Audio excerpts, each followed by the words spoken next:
형제들아, 자는 자들에 관하여는 너희가 알지 못함을 우리가 원하지 아니하노니 이는 소망 없는 다른 이와 같이 슬퍼하지 않게 하려 함이라.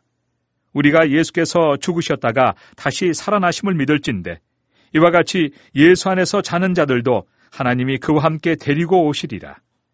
우리가 주의 말씀으로 너희에게 이것을 말하노니 주께서 강림하실 때까지 우리 살아남아 있는 자도 자는 자보다 결코 앞서지 못하리라. 주께서 호령과 천사장의 소리와 하나님의 나팔 소리로 친히 하늘로부터 강림하시리니 그리스도 안에서 죽은 자들이 먼저 일어나고 그 후에 우리 살아남은 자들도 그들과 함께 구름 속으로 끌어올려 공중에서 주를 영접하게 하시리니 그리하여 우리가 항상 주와 함께 있으리라. 그러므로 이러한 말로 서로 위로하라.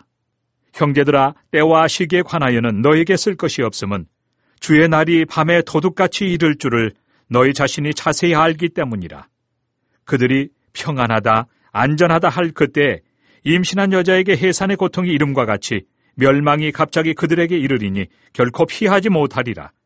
형제들아, 너희는 어둠에 있지 아니하며 그날이 도둑같이 너희에게 임하지 못하리니 너희는 다 빛의 아들이요 낮의 아들이라. 우리가 밤이나 어둠에 속하지 아니하나니 그러므로 우리는 다른 이들과 같이 자지 말고 오직 깨어 정신을 차릴지라. 자는 자들은 밤에 자고 취하는 자들은 밤에 취하되 우리는 낮에 속하였으니 정신을 차리고 믿음과 사랑의 호심경을 붙이고 구원의 소망의 투구를 쓰자. 하나님이 우리를 세우심은 노하심에 이르게 하심이 아니요 오직 우리 주 예수 그리스도로 말미암아 구원을 받게 하심이라. 예수께서 우리를 위하여 죽으사 우리로 하여금 깨어 있든지 자든지 자기와 함께 살게 하려 하셨느니라. 그러므로 피차 권면하고 서로 덕을 세우기를 너희가 하는 것 같이 하라. 성취자 여러분 안녕하세요. 누구나 사랑하는 사람을 먼저 떠나보내면 그 사람은 지금 어디 있을까 하는 생각, 또 세상의 끝은 언제 올까 하는 그런 막연한 불안감 같은 거 느껴보셨을 텐데요. 오늘 저희가 살펴볼 글이 바로 이런 질문들의 답을 좀 찾아보는 내용입니다. 허남진 목사님의 죽음과 종말 그리고 부활신앙이라는 글인데요. 데살로니가전서 4장 5장을 중심으로 바울이 그 당시 초기 교회 성도들의 고민에 답했던 내용을 다루고 있습니다. 네, 맞습니다. 데살로니가 교회가 바울이 세운 초기 교회 중 하나였잖아요. 그 당시 성도들이 가졌던 정말 현실적인 궁금증들, 그게 이 편지의 배경이 된 거죠. 허남진 목사님 글은 이걸 바탕으로 해서 죽음과 미래에 대한 어떤 두려움을 신앙 안에서 어떻게 소망으로 바꿀 수 있을까, 이걸 탐구합니다. 핵심 키워드는 부활 소망, 그리고 건강한 재림신앙, 이 두 가지로 볼 수 있겠습니다. 이 글이 제시하는 통찰들을 좀 더 깊이 들어가 보죠. 네, 먼저 그 세상을 먼저 떠난 성도들에 대한 이야기부터 시작하는데요. 성경 구절에도 소망 없는 다른 이와 같이 슬퍼하지 않게 하려 함이라 라는 부분이 나오잖아요. 물론 사랑하는 사람을 잃으면 슬픈 건 당연한데 믿는 사람들에게는 뭔가 다른 관점이 있다는 거겠죠? 어떤 점이 다를까요? 핵심은 그거죠. 죽음이 끝이 아니다. 이 믿음. 허 목사님 글에 따르면 믿는 이들은 죽음 이후에 즉시 하나님과 함께하게 된다, 이렇게 설명해요. 근데 여기서 좀 흥미로운 지점이 단순히 천국 간다 이걸 넘어서요. 영적인 시간 개념을 통해서 우리가 이 땅에서 느끼는 그 기다림의 고통 같은 거 있잖아요. 그게 어쩌면 무의미할 수도 있다는 점을 이야기해요.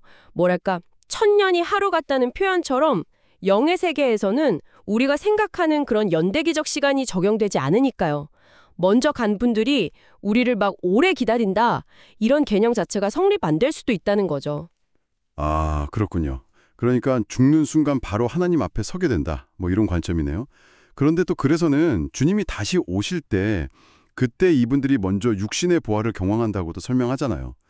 야고보랑 요한사도 수명이 달랐던 예를 들면서 삶의 길이가 사명 따라 다르다, 이렇게도 말하고요.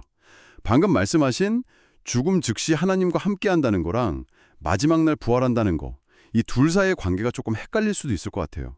그래서는 그 부분을 어떻게 연결하고 있나요? 네, 좋은 질문이세요. 그래서는 이 두 가지가 모순되지 않는다고 봐요.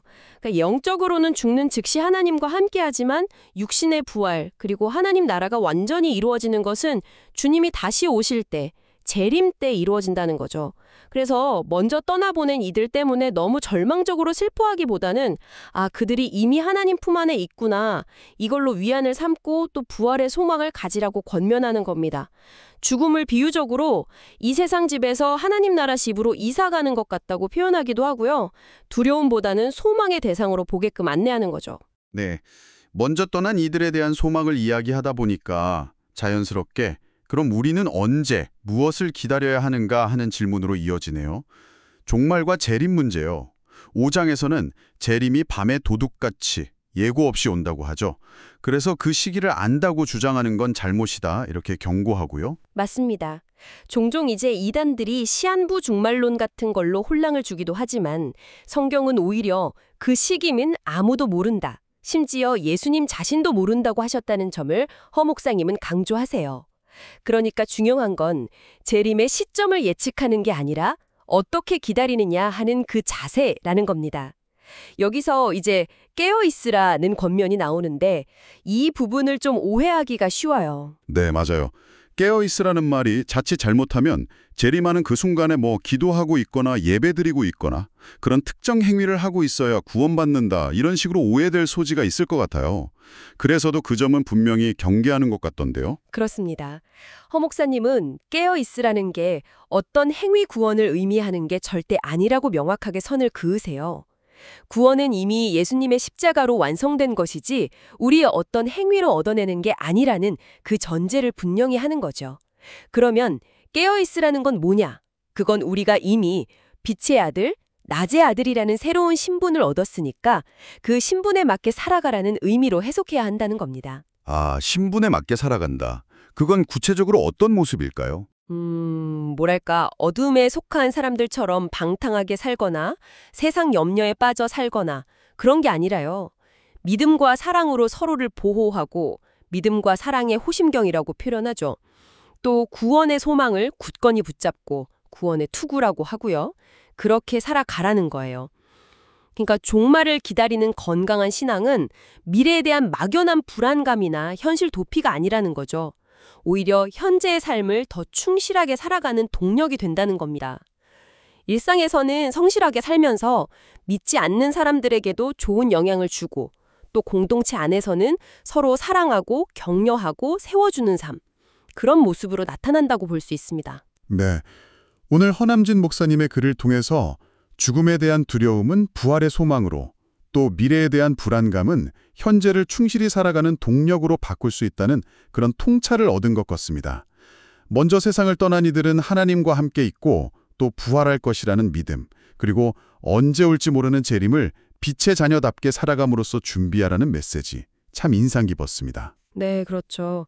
이 글은 우리에게 어떻게 보면 유한한 인간의 시간, 그리고 영원한 하나님의 시간이라는 두 가지 관점을 동시에 생각하게 만드는 것 같아요. 청취자 여러분께서도 이런 끝, 그러니까 죽음과 종말을 염두에 두는 관점이 단순히 어떤 종교적인 의미를 넘어서서요.